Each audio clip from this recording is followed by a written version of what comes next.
Handa na ang mga atletang pambato ng Dagupan City sa Palarong Pambansa 2025 na gaganapin sa Ilocos Norte. Narito ang report. Bago sumabak sa Palarong Pambansa 2025, puspusan ang pagsasanay ng mga swimmer na ito na pambato ng Dagupan City. Hindi rin nagpahuli ang mga gymnast. Walang sinayang na sandali tuwing training. Ang 9 taong gulang na si Caris Esther Navalta ang pinakamatang atleta mula sa lungsod. Sasabak siya sa artistic gymnastics. Gagawin ko lahat para manalo.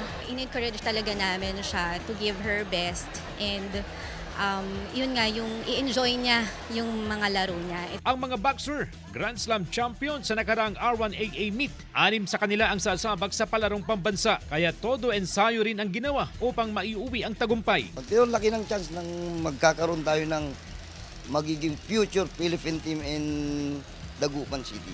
May mga sasabak din sa taekwondo, wrestling, chess at basketball.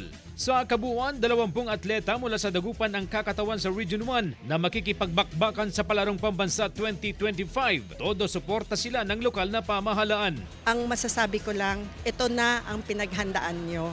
Deserve nyo ito at kahit papano, do your best. At wala na pong, kumbaga, do your best sa bawat sipa, bawat galaw. Dala-dala nyo ang pag-asa nyo at pati ang kinabukasan nyo.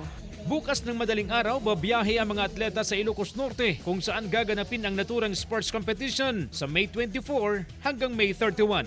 Kasama si Jing Dacanay, CJ Torida, One North Central Luzon.